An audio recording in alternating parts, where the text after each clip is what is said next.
Another day, another vlog. Thank you Lord for this day. Hi mga chiko, welcome back to my vlog. So for today's video, tara samahan nyo na naman ako sa panibagong araw na to. At ito na nga kahapon, bali naglaba nga kami at hindi ganong natuyo dahil hapon na nga kami natapos. Kaya naman ito, iinitin natin ngayong umaga. O diba, akala nyo spaghetti lang yung iniinit, pati damit kaya.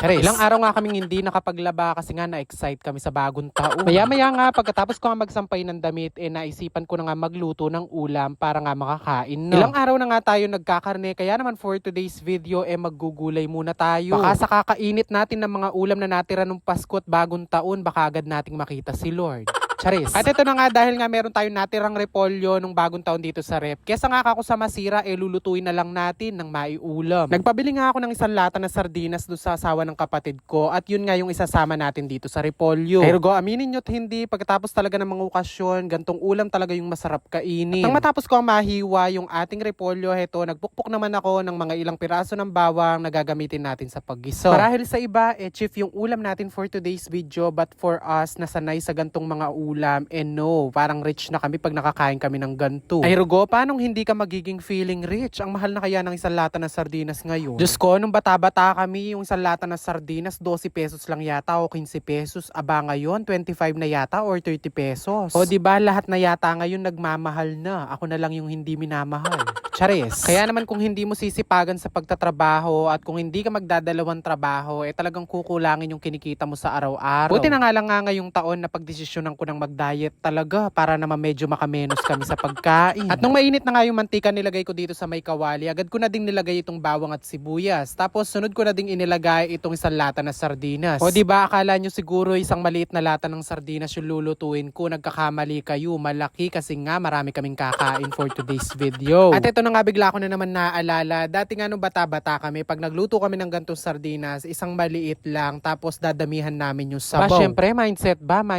Kapag talaga marami kayo sa pamilya, dadagdagan mo yung sabaw, tapos dagdagan mo na din ng pampalasang asin. At kapag nga ganun yung ginawa namin luto noon, talagang nawawala yung sardinas dahil nga nalulusaw na siya sa dami ng sabaw. Ikaw ba naman lagyan ng isang balding sabaw, hindi ka malulusaw?